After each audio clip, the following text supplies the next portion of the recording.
Good evening, everyone. God bless us all in Jesus' name. My name is Remi Arukuyo. I want to thank God for giving us this opportunity to hear Him again in this broadcast. I want us to look at just one of the words of Jesus. Jesus taught so many things, and the word of Jesus is greater than whatsoever any man will teach or has taught. The words of Jesus, the reason we are here, the reason we are believers is because of Jesus. The reason we will have eternal life is because of Jesus. So anything done outside Jesus is nothing. So let us look at love for enemies. I know this is one of the problems of the people, love for enemies. But without wasting much time, let us look at the book of Matthew, chapter 5, verse 44. Verse 43, let me start from verse 43. Ye have heard that it had been said, Thou shalt love thy neighbor and hate thine enemy. Now look at this. You have heard it has been said. And this is a popular prayer on so many of the mountains that people go to pray.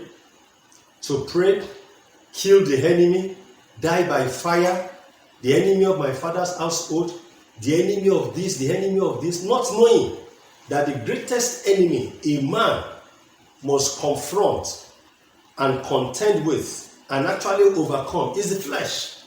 Not the enemies that don't want you to buy cars, not the enemies that don't want your business to progress, not the enemies that are putting curses on your father's house. We'll look at curses on father's household much later.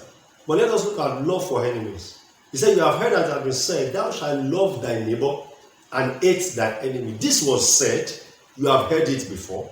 You have prayed it before. I have also been guilty of these things before. But thank God for grace and mercy that is opening our eyes. Verse 44. But I say unto you, now you have heard something before. Like many of you are still hearing pastors, your pastors still saying all of these things. Curse your enemy, hate your enemy. But Jesus is now saying, but now say I unto you, love your enemies. Now many people have argued this, but when I see people arguing this, I don't argue with them. I just go by the word of the Lord. Because one day, all of us will stand before the judgment seat of the throne of Christ. And whatever He has said that you or whoever has negated, then you will stand before Him. He said, love your enemies. This is clear. Love your enemies. Bless them that curse you. Curse those who are cursing you. Somebody that is cursing you literally and looking at you and telling you that it shall not be well with you. Somebody that is having evil mind against you. Jesus said, love them, bless them that hate you, do good to them that hate you, pray for them which despitefully use you and persecute you. Now many of you have said, no. You know, it's because my enemy, they need to die by fire. My enemy, they need to go through this. He said, pray for them. Those who despitefully use you, those who persecute you, pray for them. Listen to me. It does not matter our reasoning. It does not matter what you are going through. I know you are going through a lot. I know there is a problem. I know. But the Bible says, Jesus said Himself, He said, pray. Your duty is to pray.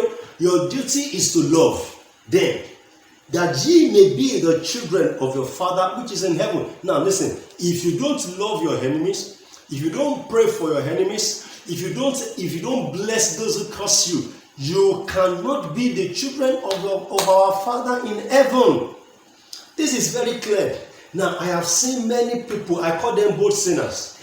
They look at scriptures like this, and yet they disobey the master. They disobey. Now let me ask you before we go on. Out of all the enemies you have been cursing, out of all the enemies you have hated, out of all the enemies you have prayed against, please, how many of them have died by fire? Let us reason not with our brain. Let us reason with the word of God. How many have actually died by fire? By doing this, you will not be the child of God. You will not be part of the children of God. The Bible says, "For he maketh his sun to rise on the evil and on the good." Even Jesus Christ, even our Father in heaven, he make his sun, the sun, to shine both on those who are good, those who are evil. And the Bible says, "And sendeth rain on the just and the unjust. For if ye love them which love you, what reward have ye?" Now let us look at Proverbs to look at the reward. To look at the reward. Let us look at it by the grace of God in Proverbs chapter 25. I will read verse 21 and 22. "If thy enemy be hungry, give him bread to eat, and if he be thirsty, give him water to drink. For thou shalt heap coals of fire upon his head, and the Lord shall reward thee." Now, I know God does not reward men for doing evil. God cannot reward a man for doing what is evil. But many people have seen these scriptures and they have turned it upside down. You say, if your enemy be hungry, what are you to do? Give him bread to eat. If he is thirsty, what are you to do? Give him water to drink. In so doing, you are heaping coals of fire upon his head. And as you heap coals of fire upon the head of your enemies, the Lord shall reward you. Now look at that reward. Because this scripture has been largely misinterpreted. By so doing, do you know what people do? They give their enemies food to eat, they give them water to drink, but with a evil mind that God heap coals of fire so that you will punish this enemy. They even pray in their hearts, as I'm giving you this food, my enemy, I will give you water, I will give you drink, I will give you bread to eat. But the Lord will heap coals of fire. Listen to me. That is false doctrine. If the reason you are feeding your enemy is that God will destroy him, that is not the mind of God. Because God does not reward evil mind. Now, follow me quickly to the book of Romans. Follow me to the book of Romans. Let us see what the scripture is saying to us in the book of Romans. That's in Romans chapter 12. The same thing was almost repeated, but we have to elaborate on it by the leading of the Spirit of God. Romans chapter 12, as I read verse 19. "Dearly beloved, avenge not yourselves, but rather give place unto wrath." Beloved, give place unto wrath. Give place unto wrath. As long as we are in this world, people will make us to be angry. Give place to wrath. When you are dealing with people on a daily basis, give place to wrath. He said, "Give place unto wrath, for it is written, vengeance is mine. I will repay, saith the Lord." The Lord will repay you. It's not just about your enemy, but you. The Lord is going to give you a reward. As you can see in Proverbs 21 that we read, the Lord is going to give you a reward. And what is the reward? He said, "If thine enemy be hunger, feed him. If he thirst, give him drink.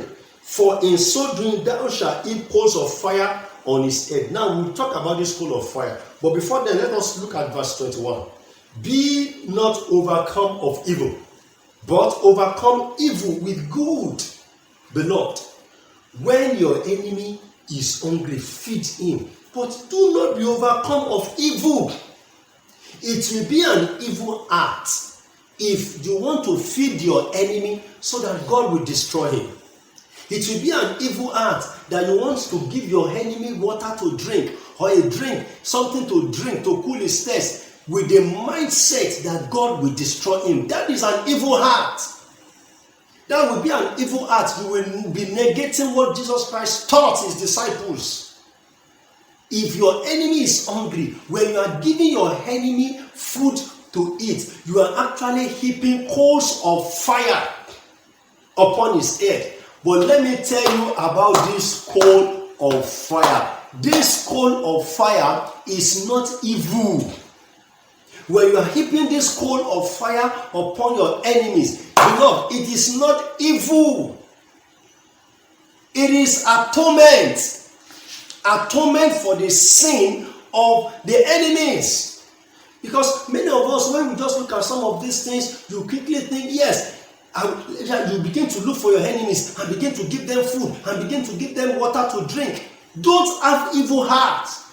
Jesus said, love them. Beloved, if you truly love someone, you will not want evil to befall that person. But check your prayer life. Check your prayer points. You have been praying that God will deal with your enemies. You have been praying that God will send them on exile. You have been praying that God will make them even to be mad. What is this wickedness? Why will God want your enemies to be mad? Why will God tell your enemies that they should be picking things on the floor? They should pick from Nigeria to Cameroon. That is wickedness. Don't have evil heart. Pray for your enemies. Love your enemies. When you are bringing coals of fire upon your enemies, do you know what you are doing? You are actually bringing an atonement. And briefly, before we end this section by the grace of God, because I want to leave you to go and study like Berean Christians. Don't just take what I said, quick learn and sinker, but go and study the scripture in the book of Leviticus, chapter 16, verse 12. Quickly, Leviticus 16, verse 12. And he shall take a censer full of burning coals of fire from off the altar before the Lord, and his hand full of sweet incense, beaten small, and bring it within the veil. And he shall put the incense upon the fire before the Lord, that the cloud of the incense may cover the mercy seat that is upon the testimony, that he die not. And he shall take the blood of the bullock and sprinkle it with his finger upon the mercy seat eastward. And before the mercy seat shall he sprinkle of the blood with his finger 7 times. Now, look at this coal of fire. Look at what the coal of fire is meant to do. It's actually meant to bring about an aroma, as it were. To bring about this coal of fire, when it's burning off the altar before the Lord, his hand full of sweet incense beaten small, and bring it within the veil. And he shall put the incense upon the fire before the Lord, that the cloud of the incense may cover. So as you are burning this coal of fire, what you are doing is that you are telling God, Lord, I am bringing this before the mercy seat, that he die not. So my beloved, love your enemies. Do good to them that hate you. People will always hate you. As I am seated, I am telling you, people hate me. There are a lot of people that hate me, but it does not matter the number of people that hate me. What matters is my obedience to the word of God. So stop praying prayer that your enemy shall die. Stop praying prayer, because even you, if you are not pleasing God, you are living in sin. You are living by the flesh, according to the dictates of the flesh. You are an enemy of God. So when you are praying, arise, O Lord, let your enemies be scattered. I hope you are not also an enemy to God. And I want to pray, I want to urge you, I want to tell you that, beloved, please love your enemies. Pray for them. You will become a child of God. Then your name will be counted as one of the children of God. The Lord bless you as you obey the instruction of our Lord Jesus Christ. God bless you.